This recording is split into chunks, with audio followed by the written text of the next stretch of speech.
Welcome to the Jefferson Fisher Podcast, where I'm on a mission to make your next conversation the one that changes everything. If you feel like this looks a little bit different, because it is a little bit different, my family's up here around Nashville, checking out the area, saying hi to some friends. And while I was up here, I contacted one of my very best friends, said, hey, why don't I just come and talk to you in your own studio?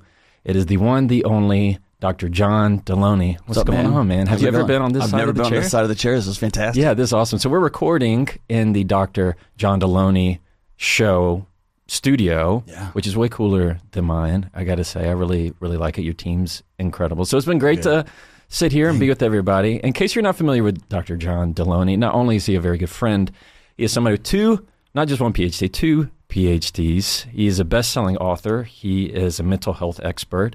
You're kind of a stretch. I'd say expertise in crisis response. There you go. And all things related to nagading anxiety. How'd I do there? Yeah, man. That's awesome.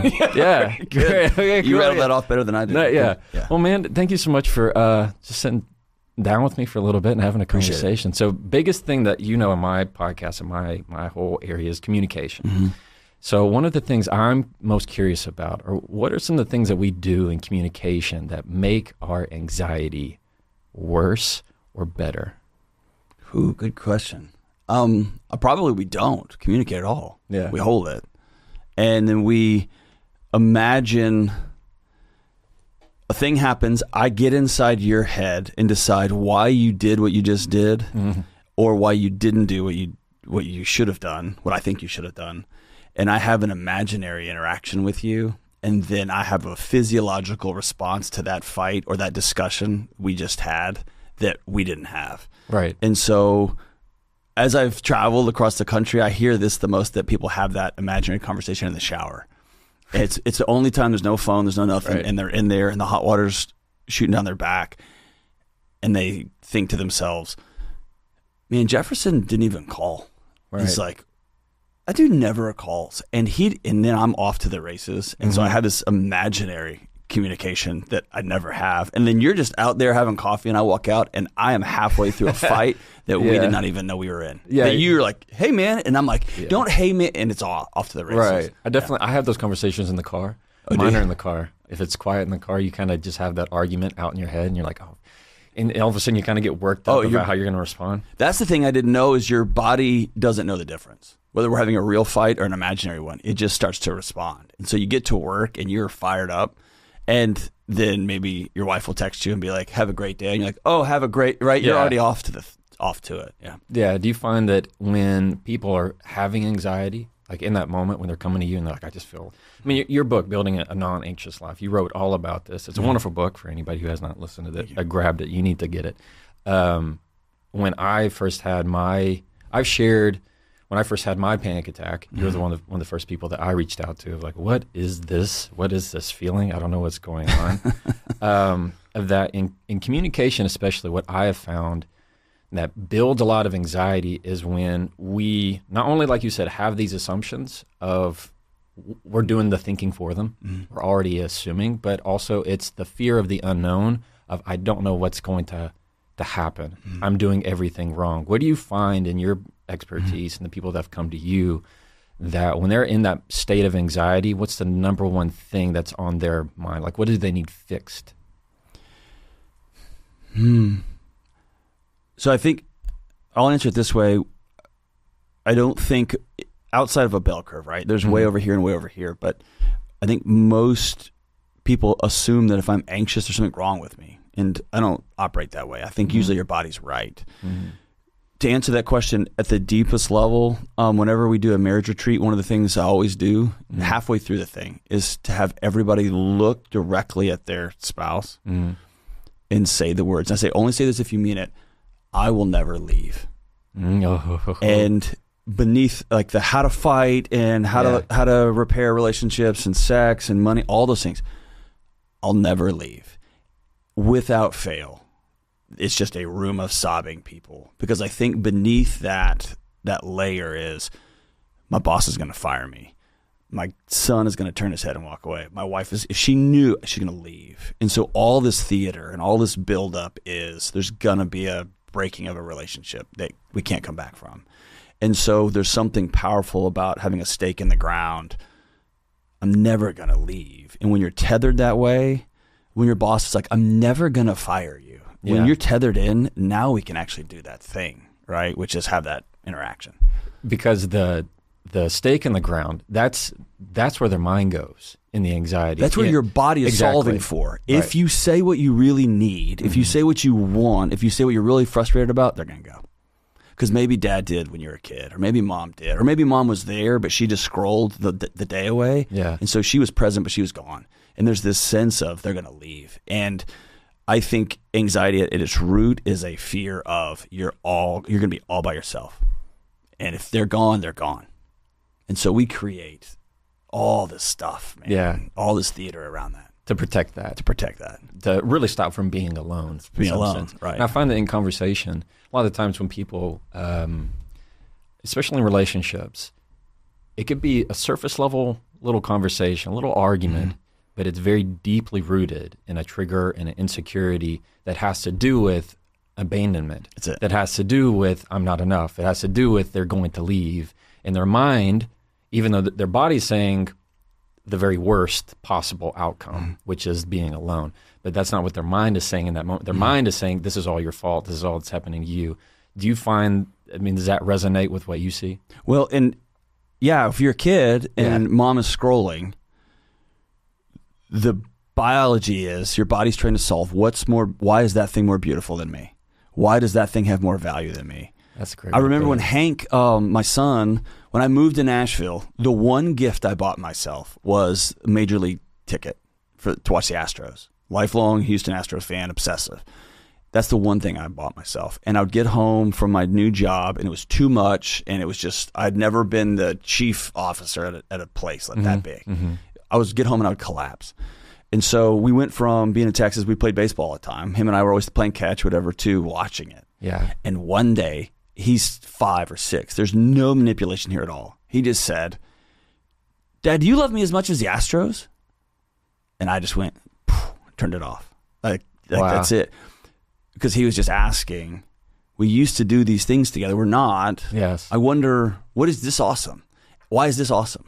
And his body's asking, why is that more important to your father than to me? Because 1,000 years ago, that meant you're on your own, and kids can't be on their own. And I have taken that with me all the way till I'm 40 years old, 50 years old, 60 years old, is that if there's a fractured relationship, it's because I'm unlovable. I did a thing, or I'm not as good as. And man, I will fight you for that. Yeah. I will cuddle up next to you. I will squash myself for 30 years. Any of wants and desires, whatever. I'll squash all that just to be in a relationship with you. And eventually it explodes. In counseling, we call that leakage. It will find a way out. And usually it's... Can you define that for the listeners? What leakage is? Yeah, it's this sense, your body will have to exhale all that stuff you shove down. And so if you're scared about finances, it will come out yelling at somebody for leaving the cereal bowl out. Pick up your stuff. It's nothing to do with it. Or it will build and build. I'm going to overgeneralize it here, but it's often the wife of 35 years who worked a full-time job and took care of 100% of the housework. And every time husband came home from 8 hours at the golf course and was like, hey, I'm going to move all of our money out of this 401k into this investment. My buddy's got it. Like all that comes out in this. Yeah. And then he's like, what are you so mad about? All right, the shoes are by the door. And it's like, you're never, and it all comes out. Yeah. And so if you will be diligent about checking in once a week, if you do those things to have exit stress, I mean, I think of it like a steam engine, like if you have those check-in points, if you have those connection points, it doesn't build and build and build, but it will come out, right? Yeah. It'll come out in addiction. It will come out some way. I can definitely see that. Like my own mom, she was a type that her mother didn't give her anything. She was a type that if her mother lent her $1.92, she better come back with $1.92. You know, where are my pennies? Right. And so she would have 2 to 3 jobs. She paid for her own wedding dress. I mean, she did everything. And so I can see that now as an adult, like that comes out in so many different ways of managing, always having to be very, I would say she would agree that sometimes it would be overbearing. It was always very tight to keep that. So that resonates with me on this element of leakage, of never feeling like she was getting support. And it comes out in weird ways. In very weird ways, and that I didn't appreciate back then, but now I do. I'm curious I want to talk about parents now, like adults, like our parents, to where, how do you feel that we communicate? Let me rephrase this. How does our relationship with our parents impact how we communicate now, for better or for worse? And let's take it in the worse category. If you don't have a good relationship with your father, for example, there might be somebody listening who didn't have a good relationship or didn't really have a father, or a bad relationship with their mother, really didn't have a mother. How do you find that now when you're talking to them and they come to you and they have those kind of, what would they say, the mom issues or the dad issues, how do you find that resonates in their life? I mean, it ricochets through every square inch of their life. You go looking for a maternal figure or a father figure in all kinds of ways. And really underneath that, you try to find people to plug that gap that you can anchor into. And so now, I say this flippantly, but I say it because I have to, because it's devastating. We've created the loneliest generation in human history. We all connect, like that's a big, like, that's why I call you, or I'll like, hey, let's see each other in person, because otherwise it can get real quick that we just text. That's it, and that's just our life. And so your body will anchor into a political party now. Your body will anchor into a sports team. Your body will anchor into anything, desperately seeking that one call. Hey John, I just want to let you know I'm really proud of you. Yeah. I had there's a psychiatrist. I was at a business event, and she had managed to stay open during COVID, and she basically gobbled up all the other business. And so when COVID lifted, she had her practice was crushing, and she had hired several new people, and she was.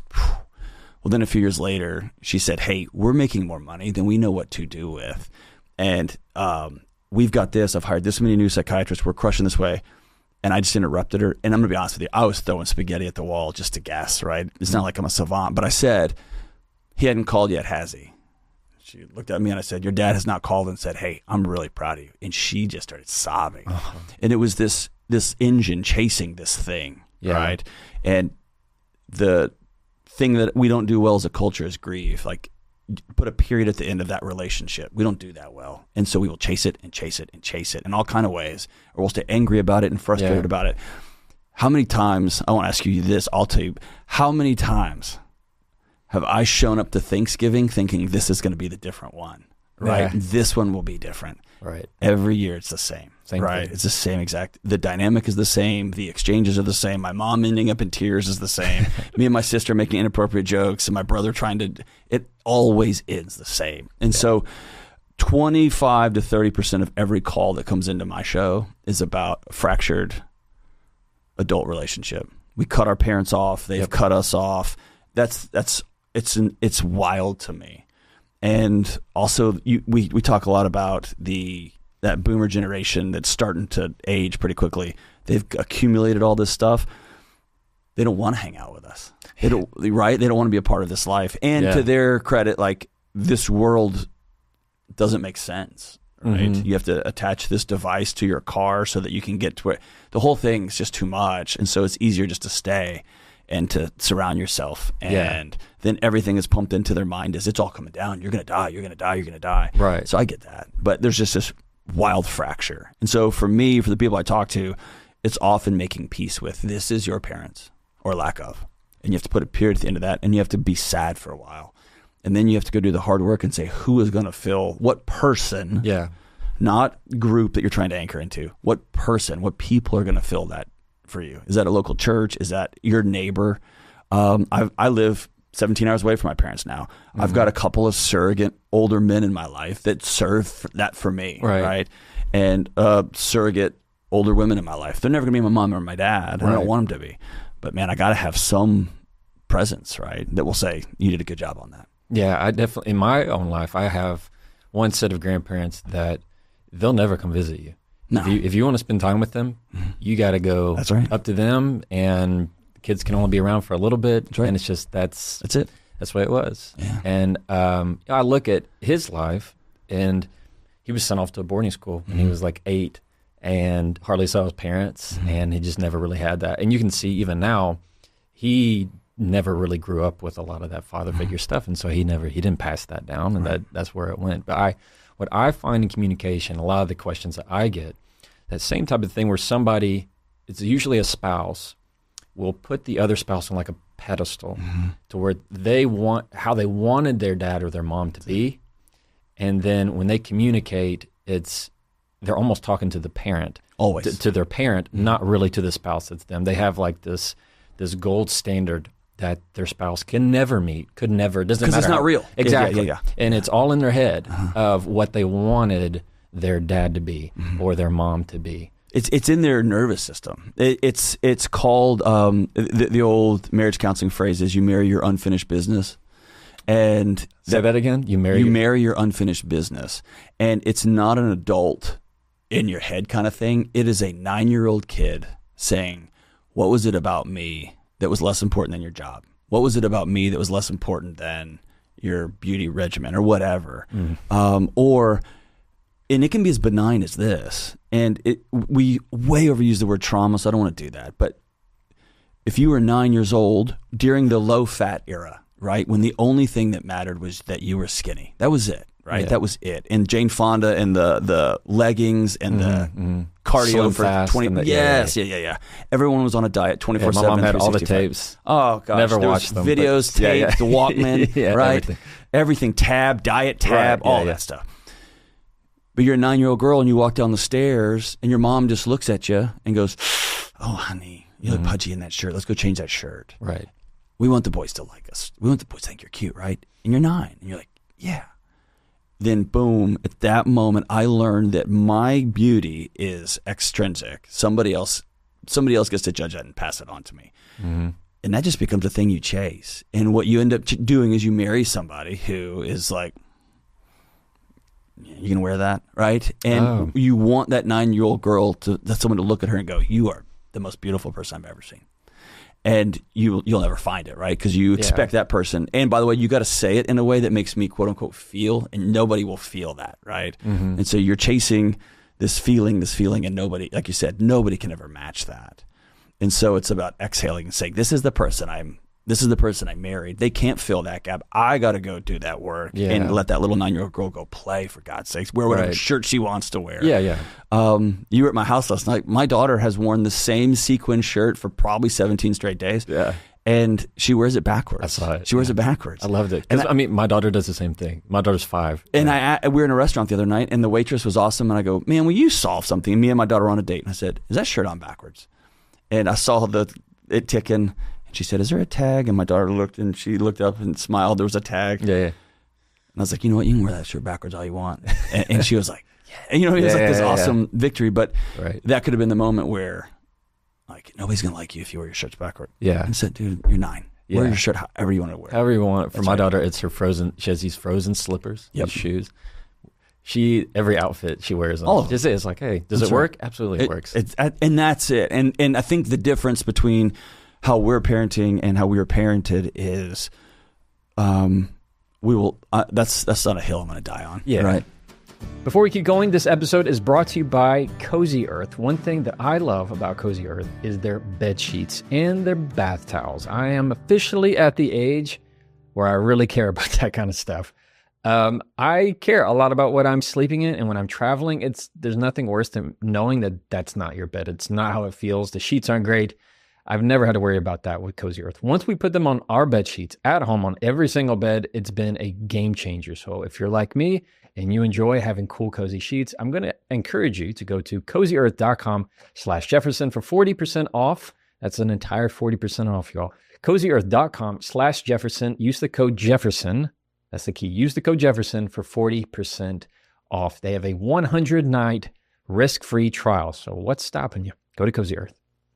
How do you see the fear of abandonment come up in communication, or at least manifest? I know we talked about leakage, how it spreads throughout everything. Specifically, the fear of abandonment. I see that a lot in emails that I get of people saying, I want to argue, I want to have a conversation, but they're always, that they make this conversation feel like this is the very last one they're ever going to have, and they feel like this is either life or death kind of conversation. And it prevents me from having the difficult talks with them, because they feel like if there's any kind of struggle, any kind of conflict, they want to avoid it. Why? Because if we actually talk about it, he's gone. She's gone. He's gone. Yeah. Well, and I think one of my core tenets is you have to choose reality. If that's true, if they're actually going to leave, then y'all need to have that conversation because they're already gone. Yeah. They've already left you. They're just staying on the couch, right? Most of the time, we end up having a lot of proxy wars. You don't make enough money. I don't like the way you dress. You're always on playing video games. Those are all proxy wars, and we fight at that surface level and never get to the actual issue. Define proxy wars. It's a proxy war in a household is, I mean, they happen at the global level too, right? But it's a battle over here. China and the U.S., if they got in a fight, everybody dies. So they're going to fund this little country to fight that little country. They're going to check out each other's technology. They're going to see, what are y'all doing? How do y'all respond to this? Mm-hmm. But we're not going to fight you because that fight is too costly. Little battles. That's little battles all over the place about silly things or dumb things or even big things, right? Mm-hmm. But most of the time, those things are fought over here. There's a little tiny, there's peace. Okay. And then we go on about our life. And so if you really think, honestly, if you're honest with yourself, and I suggest people write this stuff down, get that out of your head, because most of the time you write down, like, he's not going to leave. She's not going to actually leave. If she will, then she's already gone, and y'all need to have that conversation. You don't want to, but y'all need to have that conversation. And there's a real cost economically. There's a real cost relationally. There's a real cost spiritually. That's real. But you're having it anyway. The other side of it is, sit down and actually have the true conversation. And you know this better than me, but almost not 99.9% of the time, whatever you're about to enter into, start with I statements. Yeah. Instead of you. Because the moment you say the word you, we're at war. Yeah. And I have to defend myself, right? Yep. Every time. Every time. When you hear somebody say, you ask them how they are, and they say, oh, I'm fine. I'm fine. Now, with your 2 PhDs, how do you see that situation when they say I'm fine? But they're anything but fine? I have well, it depends on if I'm in a close relationship with somebody. Let's say it is. Let's say you're in a... If I saw you and we were hanging out, I was like, you doing good? And you're like, I'm fine. Yeah. I would know. No, you're not. And so I would have a good enough relationship with you, and I would say, dude, you're not. We don't have to talk about it, but you're not. Yeah. And if you want to talk about it, we can. Well, that's an important point, though, of not forcing the conversation. No. But just knowing... I need you to know I see, and the door's open. I'm not going to drag you through that door. Yeah. And I think especially in romantic relationships, one partner tries to just drag the other person through that door. We're talking right now. You never want to... It's the worst. You're right. So I'm not going to do that, but I need you to know I see that. Okay. If I don't know you, I almost never ask the question, how are you? Because that's such a... You don't want to know, right, that my mom's got cancer. You don't want to know that I might lose my job. Right. Yeah. So I try not to put somebody in that position. The same as my dad was a homicide detective, right? Mm-hmm. So when I'd get in trouble as a kid, come home late, it was like, so tell me about last night, right? Like it was, we were sitting in an interrogation room, right? And it was on, right? And now it's me versus my dad. If I can beat my dad, I'm pretty good, right? Right. I don't do that to people. Like if I have an employee and I know they stole something, I'll say, hey, there's $500 missing, and you're the last person that had that. We can't steal at this company. And so, I'm not going to be like, so did you take I'm not going to do that. And so same with those kind of questions, like, how are you? How are things going? Almost when I ask you, how are you doing? It puts me in a lifeguard stand above you. And I try to still breathing. It adds a power hierarchy. Mm-hmm. Like, how are you? You know what I mean? If you don't know the person. If I don't know you, like, how are you? Yeah. And so I like to, and I don't know somebody, and this sounds strange, I like to get underneath that power hierarchy. Mm-hmm. Give you lift you up. Mm-hmm. Dude, tell me about your day, man. Yeah. Like, you look fantastic. I want to elevate you the best I can and let you know I'm with you. I'm not trying to, well, how are you? Well, how are you? Right? Right. I think that's right. What we've talked about too is you try to use phrases that instead of our evaluation, like how are you?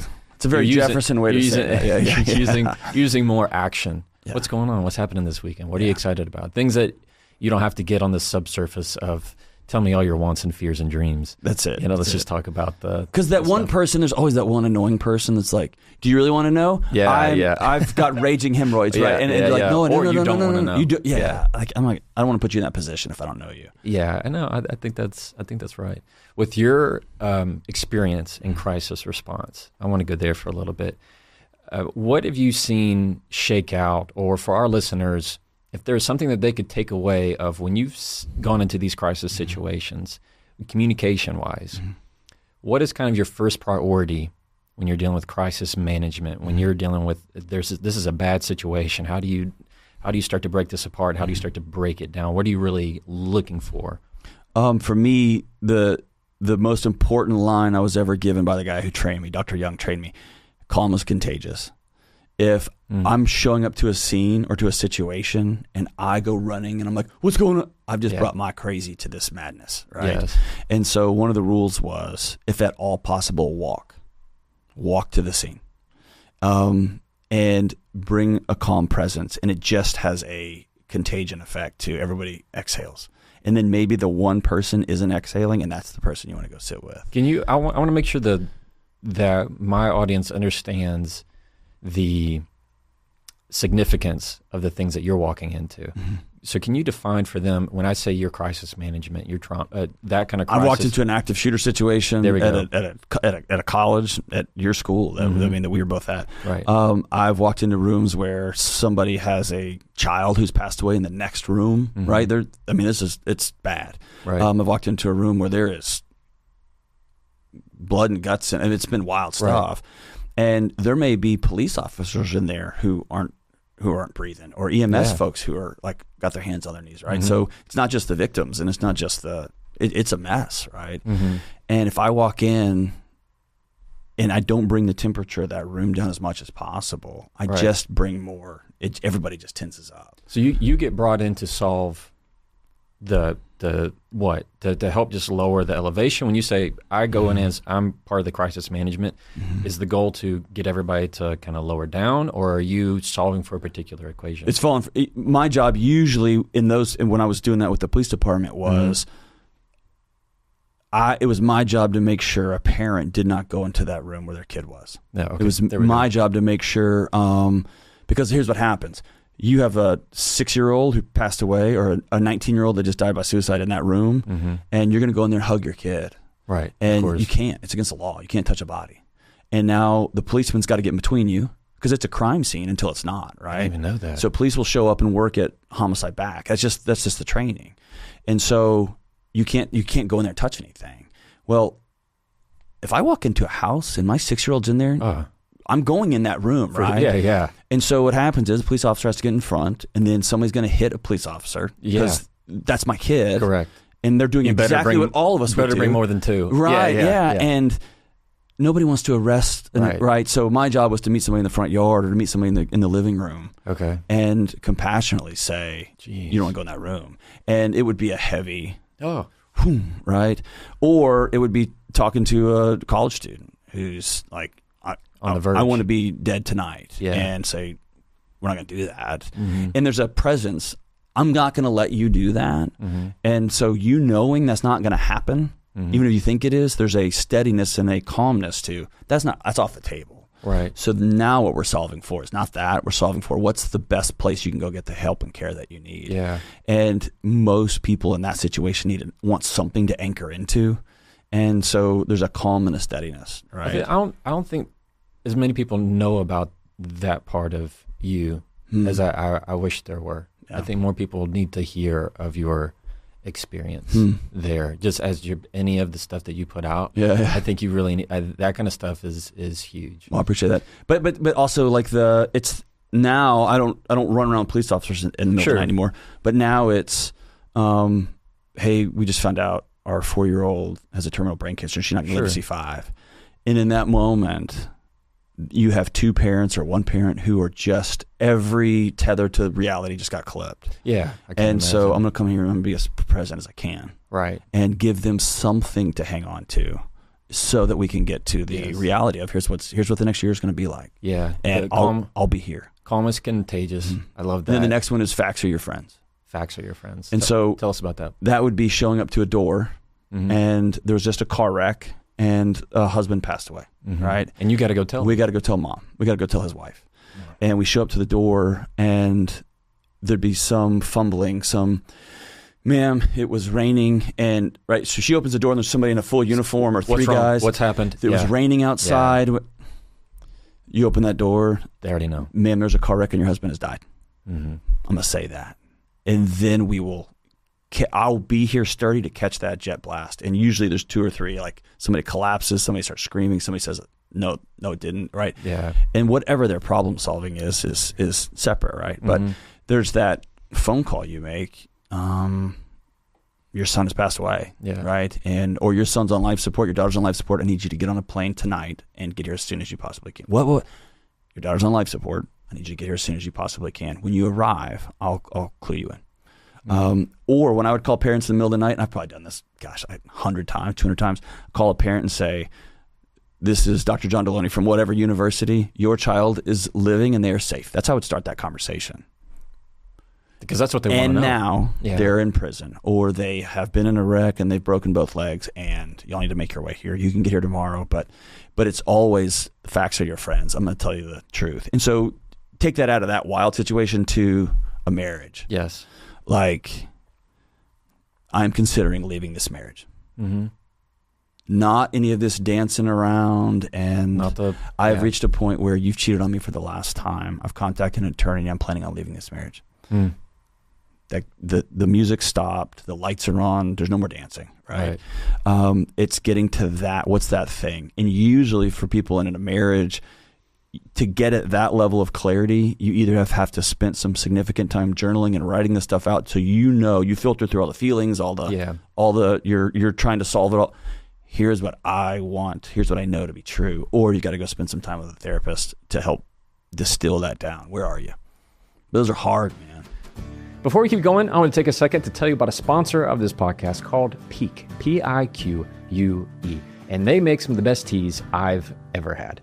I'm now a tea guy in this part of my life. Sparkling water and carbonation just does not go well with me. And so I like flavor in my water. And here comes Pique. The reason I like it so much is because their flavors, the way they do it, it's not like I have to have a tea bag and it's hot. I can just rip them off. They're tea crystals and you can pour it into your water, whether it's hot or cold. And so it's really easy for me when I'm on the go. And each one of their flavors has some kind of additional health benefit, whether it's for your digestive or it's for your gut, whether it's for calm, maybe it's for energy, or maybe even your face. It has all these additional health benefits and prebiotics. There's all kinds of antioxidants. And so it's not only that it tastes good, I know it's also good for me. And right now, Pique is giving my listeners 20% off for life, plus this free electric frother, that's really cool, and a glass beaker when you grab their tea bundle. It's backed by a 90-day guarantee, which is pretty cool. So go to piquelife.com. Remember, that's P-I-Q-U-E life.com/Jefferson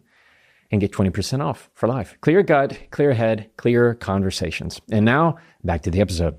Man, yeah, I don't think enough people know of just the tools that you just talked about right there. A lot of the stuff I know, you know, it's my innate. content. It's innate, yeah. Yeah, well, it's the calm is contagious. Right. If you can, walk. But that's your master. That's what makes you such a great attorney. Is the other side's whole job is to get you stirred up. Sure. Right? Yeah. Like, that's all they ever want. You can't have that. Yeah, no, you can't. Yeah. And the same thing with facts on your friends. When you open that door, be as direct as you can be. Why? Right. If you open that door and go, well, okay, we need to talk. It's over. It's over. Yeah, same thing in a text message. Same thing with a phone call. If you have the hard news to deliver, if you have something sensitive to talk about, the last thing that you want to do is send the "we need to talk." I mean, that's just not going to happen. Right. And so that's the same thing in, of course, not near as significant and deep as the things you're having to deal with. But the truth is still the same. When you can get very direct, it's also very kind. It would be unkind of you. Clear as kind. That's right. It would be unkind of you to open that door and the mother see you with the 2 police officers, and you're just like, "Hey, you doing good? It's right. How's everything? How's the day going? This weather's crazy, isn't it? Yeah, they didn't say it was going to rain." And that's if you're a boss, and you call somebody at Friday afternoon at 4:00, and you're like, "Hey, man, so dude, I like those shoes." And dude, the person you just brought in, their heartbeat is at 175. Like, they're not listening to a word you're saying. Yep. They want to know, am I fired? Am I fired? Am I fired? Am I fired? And honestly, like, talking about anxiety, that's why it's such a big deal to me to take care of on a day-to-day basis all that other stuff. Right. All your other life stuff. You can have that conversation, which I've had with a boss. If you swear at me again, I walk out that door and I don't come back. But I can only say that if I don't owe anybody any money. That's true. Right? Yeah. I can only say that if me and my wife chose to live in a 900 square foot rental house for a long, long time, and we drove comically hilarious, cheap, ridiculous cars that barely started for years, so that, because it's cool to act all like tough, like bottom line, right? Yeah. And there's some data on when women just draw the line and they leave, his net worth goes up and hers falls off a cliff for a season, right? And so there's realities to it that make it cool when I'm like, you just need to, all right, man, there's a cost to that. And your body would be failing you if it let you sleep all night knowing that's the cliff, right? And so anxieties can be a great, it's just the lights on your dashboard, man. It's the smoke alarm in your kitchen. It is a way to get your attention, to say, hey, I'm recognizing here that you're not stable. You're not okay. That's a good point to make. And I remember you telling me this when I was having my introduction to it. Anxiety is not a inherently bad thing. It can be very much the signals on the dashboard of letting you know your meters of how, it's just a reflection of how your body's doing. Right. So think about this, like if we just back up and go 1,000 years. If you are a successful husband, father, and tradesman, a professional, right? Whether you're making shoes or you're an attorney or you're a roofer. And suddenly 2 million people are bombing you with all sorts of, your body would be failing you if it let you sleep all night, because that's not normal, right? And I think the current ecosystem is, let's shut down that body as soon as possible so we can get on to whatever we want to do. And you can do that for a season, but eventually your body will say, okay, you're not getting that message, I quit. Right, I'm out. And I think for me, I want people to go as far upriver as you can. That's why, dude, I've been married forever. I'm past like trying to look like Brad Pitt. That's not going to happen. I mean, if I squint. I mean, that's right. That's right. In the dark. With like, I exercise now so that I can hang out with my kids and they're active. And so one day if I have grandkids, I'll be able to roll around with them. Yeah. And so if the day comes, I have a heart issue or I get cancer, I've given my body the best chance it can to recover. Right. And it's the same as, you know what, I'm going to drive this crummy car so that I am going to not have a house full of clutter so I can give my brain space to breathe, so that when my parents are like, come get all your crap from high school, and they drop it off, right, we got some closet space, right? I'm going to give my life some margin. And right now in our culture, I think margin is seen as insanity. It's insane if you have margin. When you are in conversation with somebody, I'm just curious of your take on what are some ways that we can inherently hurt the trust that somebody puts in us. Is it really the words that can drive it? Sometimes you find it's the actions. There are people who say actions speak louder than words, kind of thing. I'm just curious of your take on, are there certain things that we might say in conversation that have the tendency to break someone's trust? Is it promises that you've kept and didn't keep? Man, that's a great question. Just curious on your take on trust in a relationship. When you have the people who call into your show, Dr. John Delony show, it's great. It's great. The way you handle people off the cuff is awesome. Hours and the professional people, like the brilliant minds, that the months we spent in a room to come up with that was the title of the show. Right, dude, it was good. So well. I think a core tenet for me is behavior as a language. And that's a good one. Like it doesn't matter what you say. If you can be like, I love you though. And every time I walk in a room, you flip your phone over. Yeah. And we've been married for 15 years, and we have 3 kids together, and I don't know the password on your phone. Right. It's clear. Yeah. No, you don't. What are you doing? Like, yeah, right. And so I'm a big advocate, and I know this will make everybody, this is like the ultimate trigger. If we're married and we have created humans together, and we don't share a checking account, there's trust issues that we need to talk about. Like, no, this is my money. That's for my good money. Or for bad. There are trust issues. Let's have a conversation, right? And it may be, that your dad took money out of your account when you were a kid, or you were in a previous relationship and it was very financially abusive, and the only way I can breathe is knowing that I've got this safety. They can have good motives and good reasons. Always. That doesn't mean it's not a trust issue. That's it. And I think what I have to wrestle with, and this has been my demon for years, is I have an older sister who's a savant, like comically smart. Yeah. My little brother missed 2 questions on the ACT, 2. And I played Texas high school football, right? Yeah. And so for my whole childhood, I've been desperate for people. I don't have 2 PhDs because I'm smart. I was a desperate attempt, seriously. Like, am I smart now, Mom? Right? And she's like, I was Dr. Delony before you. That's cute, right? Yeah. And so it's been a desperate attempt. Well, how does that play out? Every time for years when I was on a new diet, I was the guy that ruined every party. Like somebody would be like, "Oh, let's get some bread for the table." Well, man, and but it came from a desperation for people to walk away and be like, "That guy's really smart," and it came off as, "I don't hang out with that dude. He's so annoying. He won't shut up." Right? It was a desperate attempt to be liked, to be loved, to connect, and it wasn't until I learned to begin to unhook that from, I don't need that. I've got a core crew that's like, if you blow your life up, you can come stay at our house. Right. We're gonna laugh at you. Yeah. But like, we'll sit with you in court if you blow it up. But once I unhooked from all that, then it's this freeing thing. Yeah.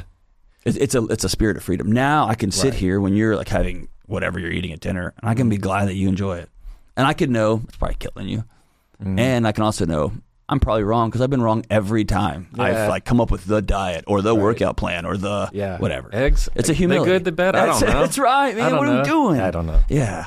And so there's a humility to it.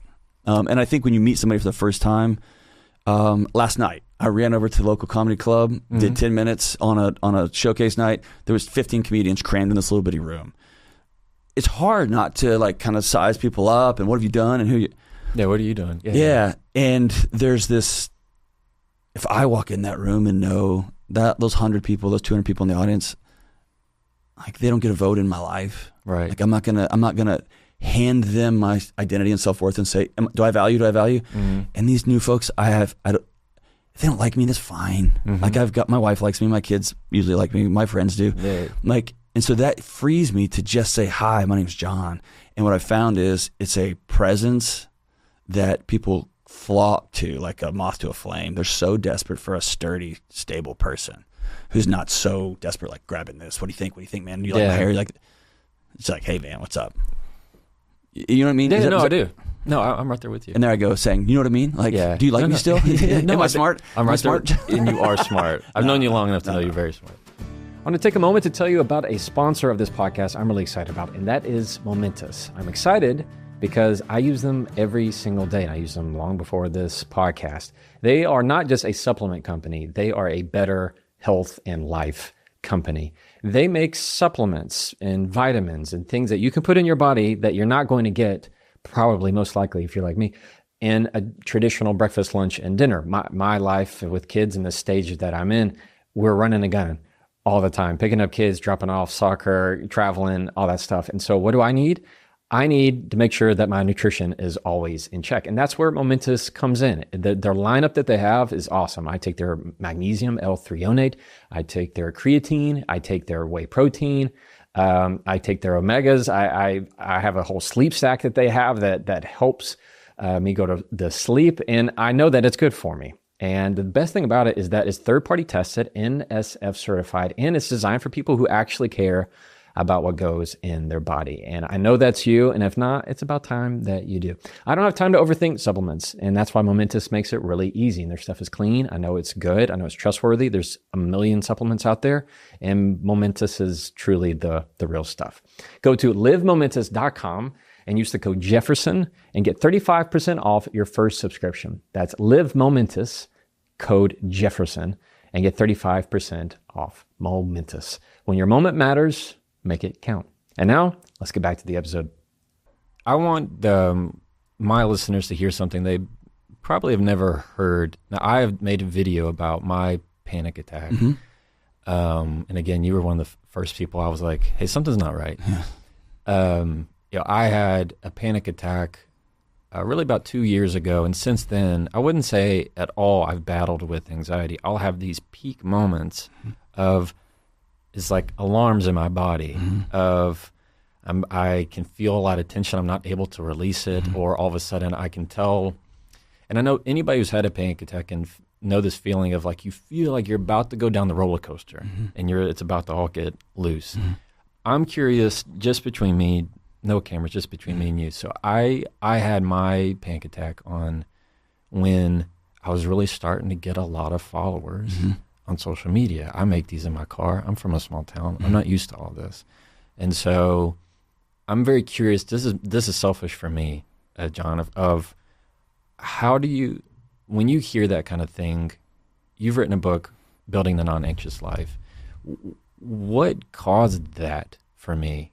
For me, I would say it's a place of feeling like I was alone, I guess, is something you said a moment ago that resonated with me of nobody in my small town could relate to what's going on. It happened when my panic attack happened when I was at like 1 a.m. Alone for whatever reason, nighttime is worse. I don't really get them in the day, but at night they're terrible.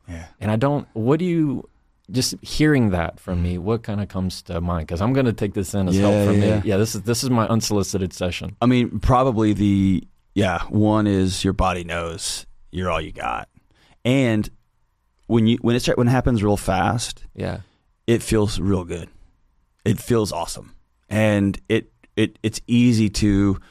And I've had the same experience, man. I had no social media 5 years ago, right? And I had nothing. I had none, and so it feels good. When you say it? This people saying I like you. Oh, yes. Okay. Or you're really good looking. Or you're the husband or the brother I didn't have. You're talking about when you're gaining when it's attention. Happening, it attention. Feels so good. Yeah. And if you're like me, I don't know, but like my wife and I have a routine, and that my wife would die for me. And she doesn't tell me I'm great and wonderful every day. And now I have 5 million people telling me I'm great and wonderful. She's also your biggest critic. Because she also sees, correct, bro, she's been gone for 5 days. This is true. Yes. Did you know this morning I dried my underwear with a blow dryer because oh my gosh, I needed clean clothes. Yeah. Right. And we have a very egalitarian marriage. But it just was a thing, and I don't. Can I have a snack? Hey, what are we having for breakfast? Hey, Dad, you don't have any coffee? And here I am. And your wife's incredible. She's amazing. Yeah. And I'm not a bumbling husband. Where's my son? That's not our marriage at all. No, I know that. But here I was, right? Yeah. And so, it feels good. And this is a personal belief of mine. It's divorced from reality. Your body knows those aren't. There's a thing we have right now. Yes. Right? You can feel me in this room. Right. On electronically, it's divorced from reality. And the other thing that I think is true is there's always this question. Am I right? Am I good enough for this? Yeah. I'm pretty good, but I'm not worth 5 million people. Right. Who am I? And there's the assumption that these other successful people feel a certain way, and they don't. They're just as insecure. That's a great point. Right? And Oprah's talked about this, that everybody from a president to famous authors to world leaders, whatever, as soon as their interview's over, they go, "Is that good? Is that good?" Yeah. Last night, there was comedians that are great comedians that walked back and were they're just looking was that good? You know what I mean? Oh, yeah. To a room full of, you know what I mean? Yeah. It's this innate sense of, am I enough? Yeah. And when you're getting that, especially electronically, but you get that anywhere. I grew up with not very much money. Money was a huge thing in our house. And the first time I crossed a financial threshold, I didn't realize this, but growing up, my family culture was those people have that. And now suddenly, am I one of those people? I'm not one of those people. You know what I mean? Are you living in the perceptions of what you've always thought? Right. And so now, but it's this loss of identity, and your body just says, I'm sounding the alarms. Let's go back to where it's safe. Yeah. And so anybody that makes a leap professionally, personally, this can be that moment when you're like, oh, I'm falling in love. And your body knows, hey, we remember love? Mom left. Yeah. Sound the alarm. Go back to where it's safe. And we've all broke up with somebody, and you go home, you're driving home after the breakup, and you're like, why did I just do that? Yeah. But it's I feel comfortable here. Your body's always solving for homeostasis. And the moment, even if it's great and wonderful and good, when you break homeostasis, you lose 30 pounds, you'll put 40 back on. Your body is comfortable where it's comfortable at. And so, man, it's just knowing this is part of the ride. This is the ride I'm on. Mm-hmm. And the moment I stop trying to go to war with my body, the moment some of those panic attacks start to... Yeah. You gave me the recommendation, The Body Keeps a Score. Yeah, it's a great book. That was the recommendation that you're like, you need to go. And I also have given that recommendation a lot, and then I reread it recently, and it's like, this is a really dense science book. It's not super helpful. I mean, let me be honest. I got through the first few chapters, and I went and looked at the summary. Well, that's right. I need to quit doing that. That's what it did. It was good, though. Read these 7 articles. That's so nerdy. But I think there's it's not going to work with my own body, and then I've got to go back and ask, am I using this as a proxy for... How's my marriage? Yeah. How's my relationship with my friends? Do I have any friends? Right. Have I tied all of my self-worth to my net worth? That's another, bro, in our culture, we answer that question. What are you worth? We answer that with a number. That's insane, right? It's pretty wild. It's insane. It's not, I don't think that's why we were put on this earth. No. Yeah. The answer to the question, what are you worth, is who do you love and who loves you? Not, how many vacations did you not take, right? Right. So how are you serving? That's a much better measure. Right. Who are you helping? Yeah. And so the question, if anyone's feeling anxious, if anyone's feeling starting on that, man, and panic attack is scary because it feels like you're being betrayed by your own body. I went to the ER that night. That's it. I mean, I thought I was dying because I was like, when they asked her, like, do you have stress or anxiety? And I was like, no. I don't have anxiety. That's for the weirdos. I just have 3 million people checking on me every day of my life. Right, yeah. And commenting on my car, my hair, my clothes, everything. You don't look happy today. And you're like, right. All of it. All at the same, all in 1 minute. Right. And this little phone of it's just a pixel on a screen of, so I've always had a healthy relationship with it. I've always, I don't feel like I've ever taken what they say is my word. Sure. But in terms of, I think the amount of eyeballs at once, when you never expected this, you never wanted this, I think that made me feel my body was like, nah, something's not right with how you're processing this. Well, and you had people, and we won't put them on the show, but you had very famous people reaching out. Yes. And suddenly I've had this feeling like I don't belong at that table. Oh yeah. I don't need to be struggle. I don't need to be in this room. Mm-hmm. I remember I walked into a speaking event and they had speaker gifts for everybody lined out, and there were these really insanely nice leather bags. They were awesome, but they had the names on them. And I walk in, and it was Coach Saban was one, oh my gosh, Jocko, Jay Leno, Dave Ramsey, John Delony. And I was like, I'm leaving. You know what I mean? I was like, no. Best coach ever, right? Best comedian of all time. I'm Yeah. out. I'm a Navy SEAL for God. I'm out. And so there's this sense I don't belong at this table. And what's fun for me is when you sit down with not all of them, but many of them, nobody feels like they belong at that table. That's the big scam of it all. And if you do, you're like, this is my table. You probably need to see somebody, right? Yeah. Because everybody's just a person. That's right, man. And that sounds so trite and silly, but it's very much the truth, because you expect how's that person doing it? Because they look so cool. They look so free and easy. Take it off of real famous people. Yeah. I had that same exact thing when I was assistant dean. And my supervisor was like, hey, we're going to go have a dean's meeting. You can come with the big deans, the real ones. Oh, the big deans. And I'm like, bro, I don't need to be. Yeah, I'm walking into this room. Or you're the assistant director of the mail room, and suddenly you get to go to the leader of the communication meeting. And you're like, I don't belong in it, and every alarm bell. I can remember sitting in my first partner's meeting at a law firm. I'm a partner.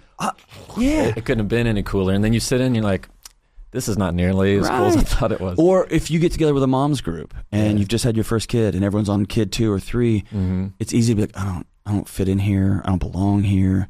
And it goes back to that original, I don't believe I have a right to sit at this table. So let's pull it back for our listeners. Let's put some takeaways with it. 1, everybody's trying to figure stuff out. Yeah. 2, very few people believe that they are worth sitting in the seat that they're sitting in. Yeah, I think that's almost everybody. In a marriage, with your kids, at church, at your job, at whatever. Very few people believe they're worth sitting where they're sitting. I think that's really well said. I want to end with the calm is contagious. That I really liked. 3 is, it was this great line that you said is kind of a principle of therapy of you marry your unfinished business. Yeah. Or really, you even get into relationships with your Yeah. unfinished business. Almost always. You take jobs that solve your unfinished business. I always want people to go back to and just sit with, like, and this is an exercise I have people do all the time. Yeah. Just close your eyes and sit in a chair and give yourself 30 minutes. And if you can't find 30 minutes, that in and of itself is an issue, but find 30 minutes and close your eyes and imagine your 9-year-old self or your 16-year-old self right in front of you. Yeah. What would you tell her? Without, can you, I don't know if anybody could do that without crying. I probably. often will tell people, write that kid a letter. Yeah. And your 16, 17, 18-year-old self who is drinking, give that kid a high five and a hug, because that kid was doing whatever he could to survive. If the 16, 17, 18-year-old you that slept around too much, that like you're ashamed, dude, give her a hug, because she was trying to find somebody that said, I see you, even if it was for 3 minutes. You know what I mean? Like, I see you. And it's being compassionate with the decisions you made when you were a kid and treating yourself, that former self, with respect and dignity. And then the hard work is, all right, now I got to go do the next right thing, which is I got to find some people. I got to go get counseling if I need it. Dude, I see a therapist, and I do this for a living. I see somebody. And just the last session I was in, I was like, dude, how did I miss that one for my whole life, right? Yeah. And so you're always uncovering things. And then there's those daily principles of, I got to be a good steward of my body. I got to be a good steward of my wife. I got to be a good steward of my kids, of my job. And it just unhooks all this extrinsic stuff. So good. Man, thanks for sitting down with me. No, thanks for... in your own studio. Thanks for inviting me to my own house, man. First time in your other chair. Yeah. I know. I feel like I'm sitting in like your favorite lounge in the living room and saying, go sit on the couch. No, I'm just glad you texted me and said, hey, let's wear the same shirt, bro. Yeah, you like that? Yeah, it was good. No, black's always... if you never know what to wear for guys, we always wear black. So why it always works. Because it covers up all of our insecurities. Yeah, all of our problems. Yeah. So we're going to go get tattoos before you leave? Yeah. I'm going to get some sleeves. You're in? Yes. Yeah, I'll have to ask a few people, but yes. That'd be fun. A few people.